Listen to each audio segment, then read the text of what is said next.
Hello everyone, welcome to SS Odia tutorial. आज आम संविधान वैशिष्ट्य संपर्क में आलोचना करवा। आमर जो संविधान प्रणेता माने संविधान को जिते प्रस्तुत करिसेंती पृथ्वीर विभिन्न संविधान भारत पाई एक अनुकूल व्यवस्था को से माने ग्रहण करिसेंती। सेथि मध्यरे कोन रहिछि आम देशर प्रथा रहिछि, परंपरा रहिछि, सेगुड़िक मध्य संविधान रे संयोग करिसेंती। संविधान वैशिष्ट्यर पुणी केते गोटी पॉइंट रही। प्रथम पॉइंट होउछि जे बृहत्तम लिखित संविधान। युक्तराष्ट्र अमेरिकार संविधान होउछि कोन ना पृथ्वी रे सर्वप्रथम लिखित संविधान। जदि प्रश्न आसे पृथ्वीर सर्वप्रथम लिखित संविधान केउटी, ताहले सठिक उत्तर कोन हेबो ना युक्तराष्ट्र अमेरिकार संविधान। यह सर्वप्रथम लिखित संविधान हेले मध्य यह हेउछि क्षुद्रतम।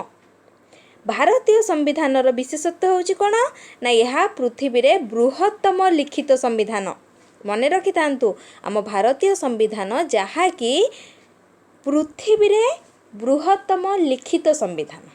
यह 395 धारा 8 अनुसूची मध्य रहिछि। केउथिरे ना आम भारतीय संविधान रे यार आकार एते विशाल हेबार कारण कोन ना एथिरे कोन रहिछि, एथिरे रहिछि केंद्र सरकारक समस्त शासन व्यवस्था संपर्कीय सूचना, राज्य सरकारक शासन व्यवस्था संपर्क रे मध्य एठारे विस्तृत भाव में वर्णना करा जाय। सेति पई आम संविधान होउछि कोन बृहत्तम लिखित संविधान।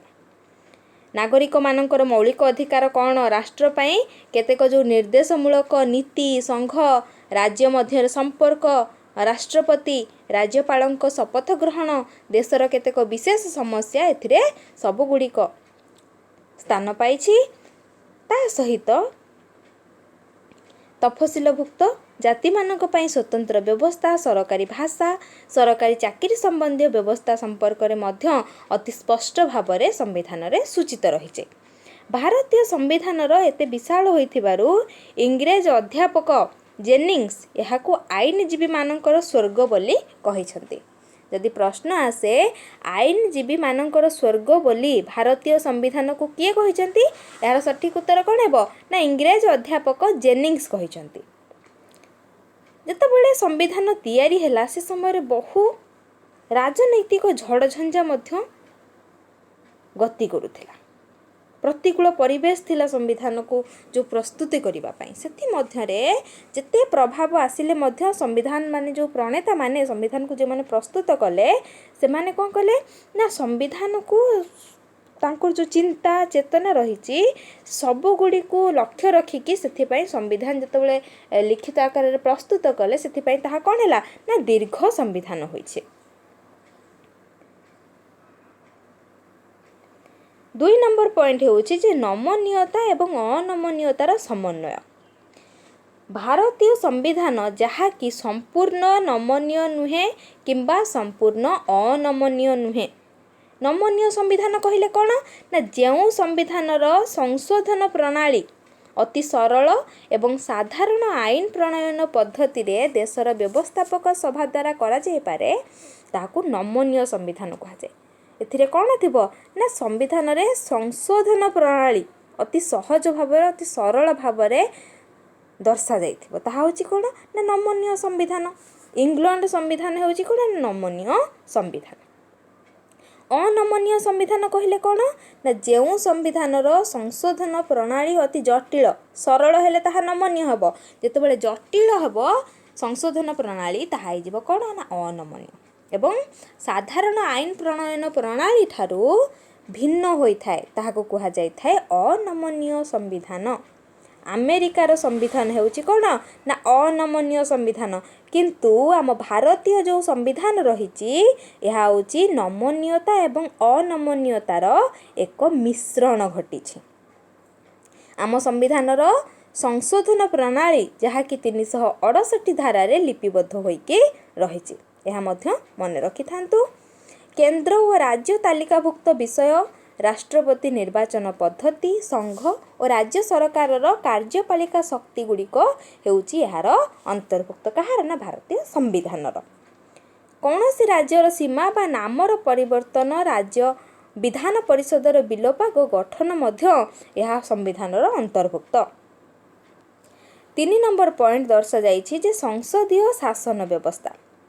संविधानर पुणी एक अन्य एक वैशिष्ट्य होछि कोन ना भारत पई प्रवर्तित संसदीय शासन व्यवस्था जहाँकि भारत पई प्रवर्तित करा जाइछि। अमेरिका रे राष्ट्रपति माने राष्ट्रपति जो सरकार रहिछि एवं इंग्लैंड रे संसदीय सरकार प्रचलित अछि। यह मध्य मन रखि थांतु आम देश रे केउ प्रकार सरकार ग्रहण करा जिवो से संपर्क रे जतबेले विचार करा गला से समय रे इंग्लैंड रो जो संसदीय सरकार शासन व्यवस्था रहिछि ताको आम देश ग्रहण कला। एठारे अमेरिका रे कोन होछि ना राष्ट्रपति सरकार रहिछि किंतु इंग्लैंड रे संसदीय सरकार रहिछि जहा कि आम देश ताको ग्रहण करि नै छै। भारत रे पूर्वरु 1919 रु 1935 मसिया बेले भारत शासन आईन द्वारा कौन होता ना संसदीय शासन व्यवस्था संपर्क रे बहु अनुभूति गुड़िक यही समय देखा मिली थाए। संसदीय शासनर एक वैशिष्ट्य हेउछि जे एहा दायित्वशील सरकार। एही शासन रे कार्यपालिका संस्था जहाँकि व्यवस्थापक संस्था पाखरे निजर कार्यकलाप पई दायी रहे। भारतर राष्ट्रपति राष्ट्र मुख्य से शासन मुख्य नुहंती। भारतर राष्ट्रपति होउछन्ति राष्ट्रर मुख्य किंतु शासन मुख्य किए ना प्रधानमंत्री होउछन्ति शासन मुख्य। राष्ट्रर मर्यादार मुख्य होउछन्ति राष्ट्रपति किंतु प्रधानमंत्री जे कि शासनर मुख्य। प्रधानमंत्री आउ तांकर जो मंत्रिमंडल माने रहिले से माने कोन करन्ति संसद निकटरे से माने निजर समस्त जो कार्यकलाप पई दायी रही थांती।